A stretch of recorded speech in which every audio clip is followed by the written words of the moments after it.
If you want to be part of ensuring the existence of one of the few professional gaming media outlets that isn't being ruined, go to patreon.com/secondwindgroup and please consider giving whatever you can spare. So, this week we're going to talk about Danny Boyle and Alex Garland's 28 Years Later, their long-delayed Lego sequel to the 2002 zombie classic 28 Days Later. It is, to put it simply, one of the best films of the year. It is a staggeringly vital and ambitious piece of mainstream horror that proves the zombie movie still has some bite in it. However, like many of the best zombie movies, from George A. Romero's Dawn of the Dead, to Colin McCarthy's The Girl with All the Gifts, even to Boyle and Garland's earlier entry in the genre, 28 Years Later resonates because it uses these creatures to say something profound about the world in which we live. So be warned, there will be some spoilers for 28 Years Later in this episode. If you haven't seen it and want to go in completely blind, feel free to bookmark and come back. For those happy to stick around, there's plenty of material for us to sink our teeth into. And look, before we continue, I want to reassure our British listeners, I am an Irishman, but I will deal with your culture with dignity and respect. So righto, dear boy, let's jump right on in. Firstly, Darren, how dare you? And secondly, this is pretty good.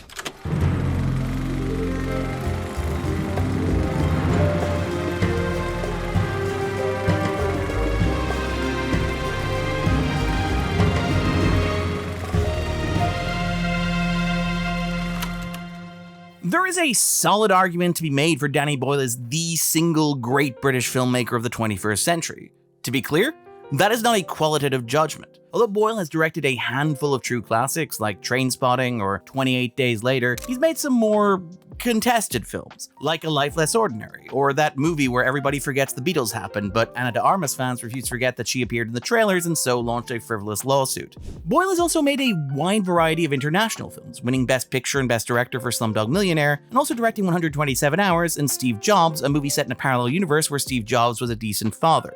However, as a mainstream and popular filmmaker, there are very few contemporary and successful directors who have made Britishness so central to their brand as Danny Boyle. Building off the success of Four Weddings and a Funeral, Trainspotting was part of the movement known as Cool Britannia, and almost single-handedly reinvigorated British cinema, paving the way for later crowd-pleasing hits like The Full Monty, Lock, Stock and Two Smoking Barrels, or the Madonna-Guy Ritchie divorce... No, that's not fair. I shouldn't do that. That's mean. No. I also can't say that because they did stay married for several years. Though if you watch Guy Ritchie's collaborations with Madonna, that is a man who, does not care for his wife.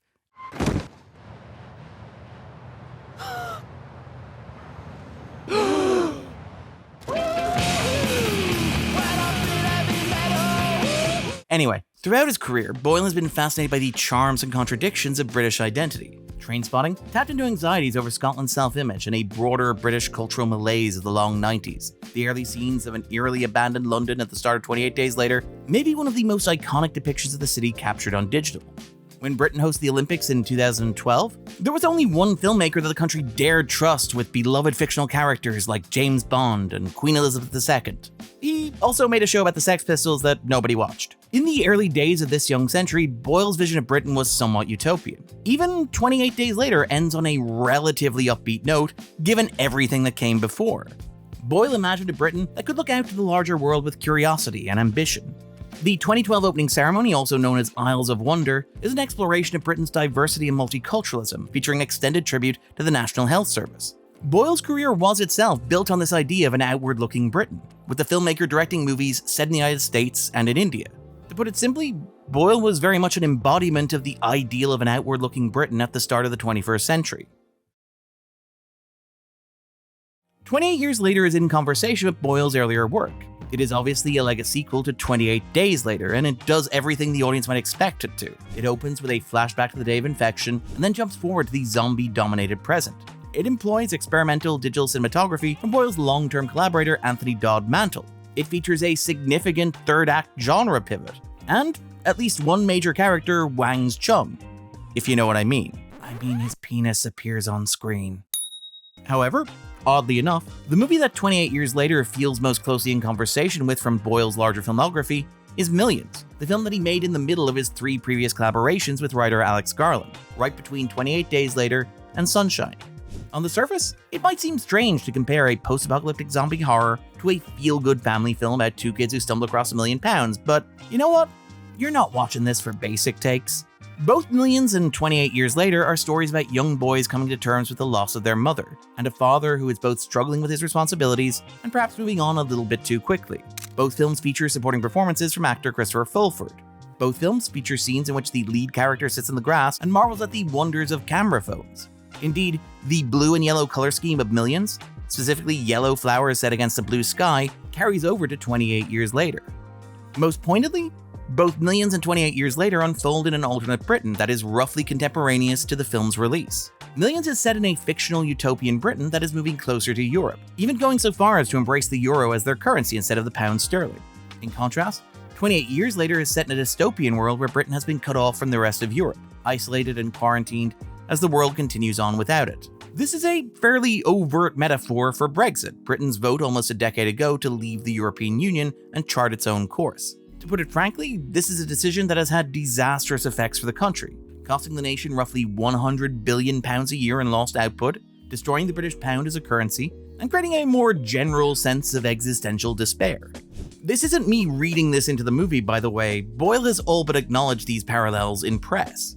Mainland Europe has cut us off. Britain is isolated and left to fend for ourselves. Is it an allegory, dare we say? Yes, of course, there is an element of that. Even Alex Garland, who is rarely drawn on the politics of his movies, has conceded that Brexit was a major influence on his writing. Even if the authors didn't acknowledge it, the parallels are quite apparent within the film itself, with the isolated community at the start of the film largely populated by fishermen and farmers, key constituencies who voted for Brexit. These idyllic shots of British life are juxtaposed with hand-drawn signs that serve as reminders of the community's limited resources and the need for rationing. In this bleak zombie dystopia, bacon has become a scarce commodity and there is a shortage of doctors. A complete fabrication with no relationship to contemporary Britain in any meaningful way. Jamie, the character played by Aaron Taylor-Johnson, insists that there is nothing of value beyond the island itself. This is a vision of Britain that has turned rotten and grown inward, like a septic toenail.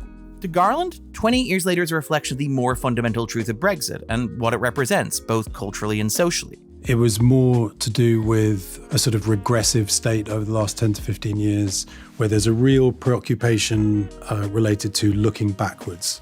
Our lead character, Spike, is armed with a bow and arrow, much like Robin Hood. Editor John Harris cuts in archive footage of soldiers marching to war, archers defending castles, and even Laurence Olivier's Henry V. Photos of Queen Elizabeth II look down over the social club. The St. George's Cross, the somewhat controversial English flag, flaps in the breeze, initially just tattered and eventually aflame. Subtext is perhaps overrated.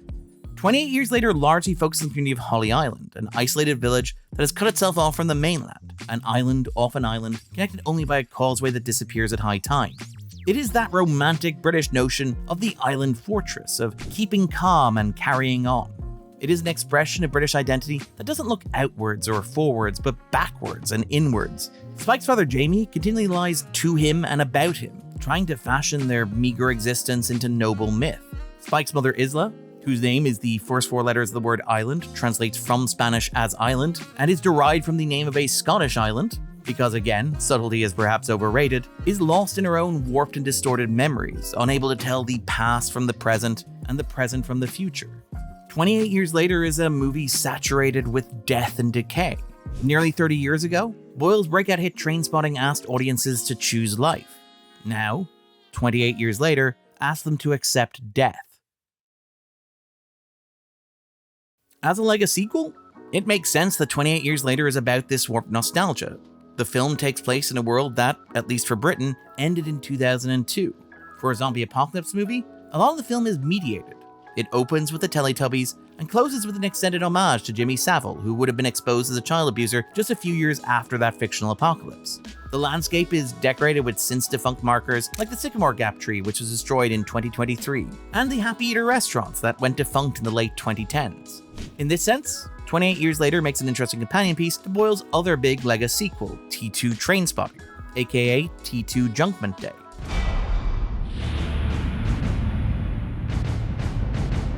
The Loyalist pub from T2 feels very similar to the vibes of the Holly Island Social Club, right down to the inclusion of regular Boyle collaborator, good old Lizzie Windsor. T2 is another movie about the listlessness of 21st century Britain, opening with the revelation that the lead character from the first movie fled the United Kingdom to the Netherlands. Released just a year after Brexit, it's another film about Britain's complicated relationship to Europe. T2 presents a vision of Scotland where so much of the youth and vitality is imported from younger nations, while its older characters find themselves trapped in nostalgic fantasies to avoid grappling with the reality that their lives are going nowhere. The film's closing image feels like one of the most astute pieces of commentary on contemporary pop culture, a 40-something-year-old man's childhood bedroom extended towards eternity. Although the film was conceived and produced before the Brexit vote, T2 is fundamentally about the existential despair of the country that would eventually vote for Brexit. 28 Years Later exists in an even broader context of British film. The movie owes a surprising amount to Alex Garland's Men, and not just because of the movie of being chased through the British countryside by a strange dude going whole hog, if you know what I mean. His penis is out. You can see his dick. Penis, naked. There are several points where 28 Years Later feels like something of a folk horror. The residents of Holly Island dress up like pagans wearing ceremonial masks, and the infected appear on the horizon or manifest up from the ground like spirits of some primordial and ancient England. There has been something of a resurgence in British folk horror over the past 3 or 4 years, exemplified by movies like Men, Ennis Man, The Green Knight, The Eternal Daughter, The Feast, and In the Earth. It is interesting that this wave of folk horror feels like a bookend to that classic wave of 1970s folk horrors like The Witchfinder General, The Blood on Satan's Claw, and most obviously The Wicker Man, that coincided with Britain's entry into the European Economic Community, the international body that will become the European Union. There's a sense in these movies that there is something primal and intrinsically British stirring in the soil, that there is something hostile and ancient tied to this land and the people's relationship to it. In keeping with the Brexit subtext, it's very telling that in contemporary folk horror, it's often women, people of color, and children who suffer, often swallowed up by this nostalgic primeval unreality. One of the more interesting aspects of 28 Years Later is that it is essentially a coming-of-age film, focused on a 12-year-old boy named Spike who must venture out into the world on his own. The film opens with a scene of children sat down in front of a television set to distract them from the reality that the world is ending right outside their window. It ends with a collection of feral youths abandoned by an older generation and left to fashion a culture from the detritus of a fallen world. This is in many ways the culmination of that isolation and regression that Garland talked about, a world where the adults are so lost chasing an imagined past that the children must fend for themselves. The real horror of 28 Years Later is not the infected, it's a country that has entirely given up on its future. I've been Darren Mooney, and this was The Backdrop. I fucking love Teletubbies. There's a quote for you.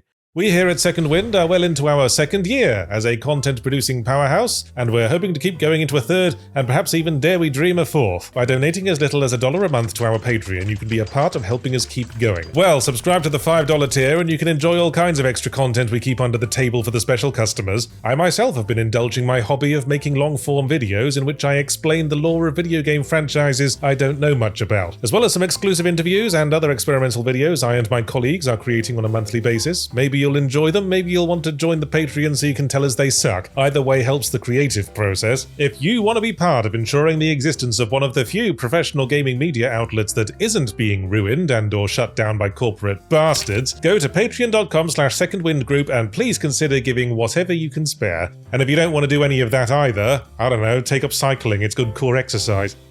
Yeah, in case you didn't get it from that video, I loved 28 Years Later. It is one of my favorite movies of the year, and I could talk for literal hours about it. But just one quick thing I want to mention as we play the credits out here, the inclusion of Teletubbies, which is just such a clever choice, because you know, Teletubbies are weird and unusual, and I don't know if any of our American viewers are familiar with them, but one of the popular theories is that the reading of the show is that this is a story about babies in a post-apocalyptic landscape who are sifting through the television signals of a world long gone, which is, you know, kind of what 28 Years Later is about. So it's just a really clever way of setting the table for the movie that's about to come in a way that doesn't feel at all intrusive or distracting. I love this movie so much. So much.